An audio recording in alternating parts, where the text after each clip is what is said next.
캐나다로의 선교 사업, 교리와 성약 100편. 1833년 가을에 프리먼 니커슨이라고 하는 54세의 교회 회원이 진마차를 타고 오하이오 주 커틀랜드로 와서는 조셉 스미스를 찾았다. 뉴욕주 페리스버그에 사는 니커슨과 그의 부인 홀다는 몇 달 전에 침례를 받았다. 니커슨은 선지자 조셉에게 어퍼 캐나다 온타리오 주에 있는 마운트 플레전트로 함께 가서 자신의 두 아들인 모지스 프리먼과 엘리저 프리먼에게 복음을 전해달라고 요청했다. 마운트 플레전트는 뉴욕주 버펄로에서 서쪽으로 약 161km 떨어져 있으며 이리오와 온타리오호 사이에 있는 지역의 작은 마을이었다. 이후에 모지스 니커슨은 아버지의 간청으로 마음이 움직였다며 다음과 같이 회상했다. 1833년 6월에 부모님 집에 방문해 있는 동안 나는 당시 몰모니즘으로 알려진 것을 처음으로 듣고서 그 교리에 마음이 호의적으로 기울었으며 부모님께 장로 몇 사람을 캐나다로 오게 해달라고 부탁했다. 1833년 그해 9월에 아버지와 어머니는 그 사람들의 본부가 있는 오하이오 주 커틀랜드를 방문하여 조셉 스미스와 시드니 리그톤에게 함께 캐나다로 가자고 권유했다. 조셉을 짓누르는 근심. 1833년 9월에 조셉 스미스는 아내 에머와 두 어린 자녀인 두 살배기 줄리아, 아직 첫 돌이 안 된 조셉 3세와 함께 커틀랜드에서 살고 있었다. 그들은 이전에 어린 자녀 4명을 저 세상으로 떠나 보냈다. 27세의 선지자 조셉은 이미 여러 차례의 여행을 통해 복음 메시지를 전했으나 그때까지 공식적으로 선교 사업을 한 적은 없었다. 이 시기에 선지자 조셉은 적어도 2가지 사항을 걱정하고 있었기 때문에 장기간 집과 가족을 떠나기가 어려웠다. 1833년 8월 9일에 그는 미주리주 잭슨군에 있는 인디펜던스의 시온 성을 세우려는 교회의 노력이 격심한 타격을 입었음을 알게 되었다. 폭도가 교회 회원들에게 1834년 봄까지 잭슨군을 떠나는데 동의하도록 강요한 것이었다. 조셉은 고통을 겪는 미주리 성도들에게 직접 다음과 같은 서한을 보냈다.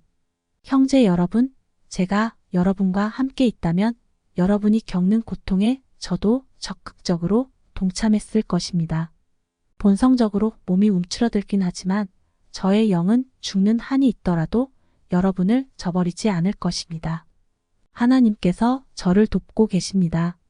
우리의 구속이 가까이 다가오고 있으므로 기운을 내십시오. 오 하나님, 시온에 있는 저의 형제들을 구해 주시옵소서. 그러는 동안 조셉은 또한 가정에 닥친 더 거세진 위협에 대처하고 있었다. 필라스터스 헐버트 박사라고 하는 교회 회원이 1833년 6월에 부도덕한 행위로 파문을 당한 후에 조셉과 교회의 평판을 나쁘게 하는 공격적인 캠페인을 벌이기 시작했다. 그의 전략에는 국부적으로 사람들을 선동하여 박해를 일으키고 광범위한 지역을 다니며 조셉을 혹평하는 진술문을 수집하고 조셉의 생명을 위협하는 것이 포함되어 있었다. 이 시기에 기록된 조셉의 현존 기록에는 헐버트의 활동에 크게 근심하는 내용이 나타나 있다. 조셉은 1833년 8월에 미주리 회원들에게 보낸 서한에서 헐버트가 기막힐 만한 수법으로 거짓말을 하고 있으며 사람들은 그를 쫓아다니며 몰모니즘을 허물어뜨리도록 그에게 돈을 주고 있기 때문에 우리의 생명이 몹시 위태롭다고 전했다. 그로부터 몇 달 후 선지자 조셉은 일지에 헐버트가 이곳에서 성도들과 그리고 특히 나와 가족을 파멸시키려 했다고 기록했다. 그 결과가 어떨지 아무도 모르는 위협받는 상황이었다. 위안을 얻기 위한 기도. 이런 염려에도 불구하고 조셉은 캐나다에 있는 가족에게 복음을 전해달라는 니커슨의 권유를 받아들였으며 시드니 리그톤은 그들과 동행하기로 했다. 10월 4일자 조셉의 일지에는 다음과 같은 내용이 간략하게 적혀 있었다. 프리먼 니커슨과 함께 동부로 갈 준비를 함. 10월 5일에는 이렇게 적혀 있었다. 오늘 동부로 여행을 시작함.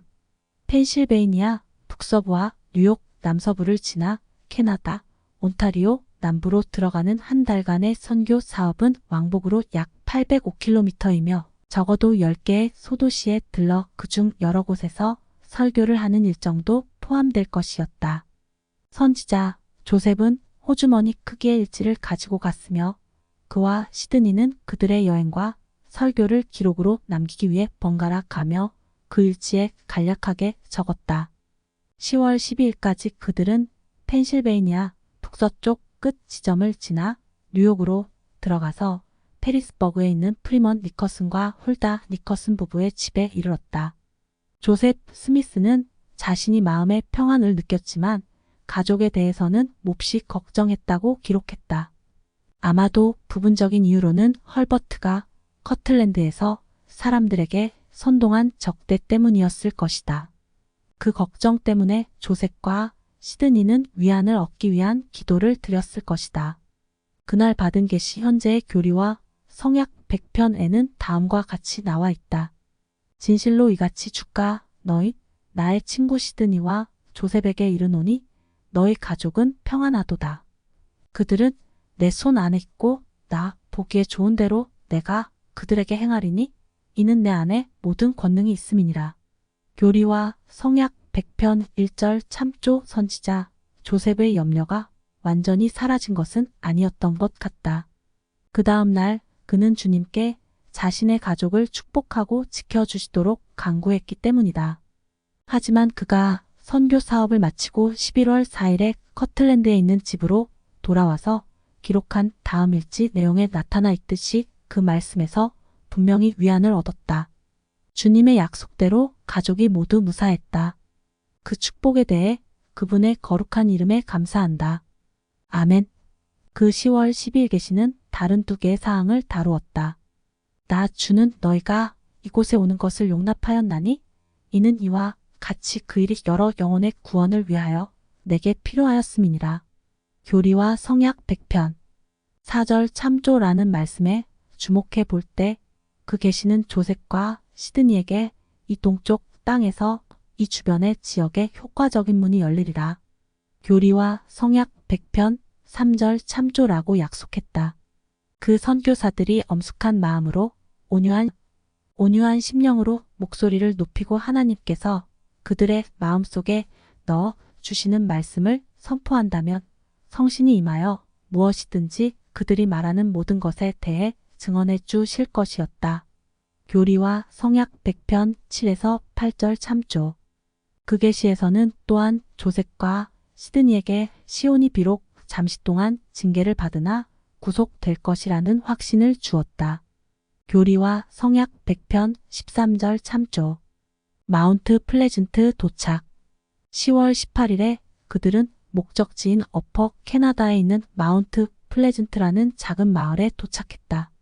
시드니 리그도는 조셉의 일지에 다음과 같이 상세히 기록했다.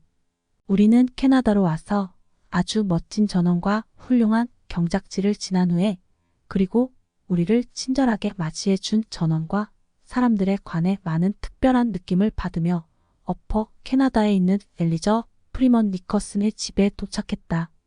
조셉과 시드니는 그 다음 한 주 반을 마운트 플레전트와 몇몇 주변 마을에서 주에 깊게 경청하는 대규모의 회중에게 설교하며 시간을 보냈다. 선지자 조셉의 일지에는 그들의 바쁜 여행 일정과 관련된 긴박함과 열의가 엿보인다. 조셉과 시드니가 마운트 플레전트에서 모임을 개최한 후 10월 24일에 엘리저 프리먼 니커스는 이 복음이 참됨을 온전히 믿는다고 선언했다. 그 일치 기록에 따르면 그와 함께 그의 아내도 확신에 차서 일요일에 침례를 받기로 했으며 우리가 가는 곳마다 굉장한 흥분감이 감돌았다. 그 일요일인 10월 27일에 12명이 침례를 받았다. 그 다음 날 2명이 더 침례를 받았다. 침례를 받은 이들 중 엘리저 프리먼 니커슨과 그의 아내 일라이저 그리고 모지스 니커슨도 포함되었다. 10월 28일 저녁에 선교사들은 마운트 플레전트에서 복음을 받아들인 그 작은 무리와 함께 마지막 모임을 했다. 그 다음 날 아침에 시드니 리그도는 선지자 조셉의 일지에 다음과 같이 기록했다. 어제 저녁에 모임을 하면서 엘리저 프리먼 니커슨 형제를 장로 직분에 성임했으며 모임은 훌륭했다. 자매들 중 한 명이 방언의 은사를 받아 성도들이 기뻐했다. 하나님께서 그분의 아들들을 위해 그들 사이에 이 은사를 증대시켜 주시기를 바란다. 오늘 아침에 우리는 집을 향해 가고 있다. 주님께서 우리의 여행을 축복해 주시기를 바란다. 아멘. 조셉과 시드니는 돌아오는 여정에서 이리오를 건너 11월 4일에 커틀랜드에 도착했다. 2주 후에 조셉 스미스는 자신이 안전하게 돌아왔음을 알리고 마운트 플레전트에 신설된 지부에 대한 자신의 느낌을 전하기 위해 모지스 니커슨에게 서신을 보냈다. 조셉은 이렇게 적었다. 이 서신에 대한 답장을 기다리겠으며 형제들에 대해 그들의 건강과 신앙 등을 알려주시기 바랍니다. 그런 후 다음과 같이 적었다. 진실로 저는 캐나다에 있는 우리 형제들을 위해 주님께 매우 열렬하게 간청했습니다. 시드니 형제와 저의 성역으로 그들이 진리의 말씀을 기꺼이 받아들인 것을 생각할 때 저는 참으로 그분 앞에서 겸손하게 감사를 드리지 않을 수 없습니다. 그런 다음 조셉은 니커슨에게 그의 새로운 신념에 충실하게 남도록 다음과 같이 당부했다. 형제님은 제가 이 마지막 시대에 주 예수께서 계시해 주신 위대한 사업에 관하여 그분의 이름으로 간증한 것을 기억하실 것입니다. 주님께서 이 세대를 위해 그분의 거룩한 천사들의 성역으로 저에게 알려주신 것을 제가 형제님께 얼마나 약하고 단순하게 전했는지 형제님은 저의 표현 방식을 아실 것입니다. 형제님이 그런 것들을 마음속에 간직하도록 주님께서 형제님에게 힘을 주시기를 기도합니다. 그분의 영은 그분에게서 부지런히 지식을 구하는 모든 이에게 증거를 주시리라는 것을 알기 때문입니다. 형제님이 경전을 연구하여 그런 것들이 고대 선지자들과 사도들이 기록한 것들과 일치하지 않는지를 알아보기를 바랍니다. 조셉과 시드니가 떠난 후에 마운트 플레전트의 회중은 계속해서 성장했다. 1833년 12월 무렵에는 그곳에 34명의 회원이 있는 것으로 전해졌다. 그 회중은 그 다음 몇 년 내로 10명까지 늘어났다. 결국 그곳의 대부분 믿는 자들은 미국으로 이주하여 미국 성도들과 합류했거나 아니면 교회에서 떨어져 나갔다. 커틀랜드로 가서 선지자 조셉에게 자신의 아들들에게 복음을 전해달라고 요청했던 프리먼 니커스는 1834년에 두 아들인 우리엘 및 리바이와 함께 시온 진영 원정대에 참가했고 성도들과 함께 나부에 집합했으며 1847년 초에 서부로 이주하던 중 아이오와 준주에서 사망했다. 모지스 니커슨과 엘리저 프리먼 니커슨은 1830년대 후반에 미국 서부 지방에 있는 성도들과 잠시 합류했으나 1840년대 초반에 둘 다 캐나다로 돌아갔다. 1862년에 사망한 엘리저는 계속해서 자신을 후기 성도로 여겼던 것으로 보인다.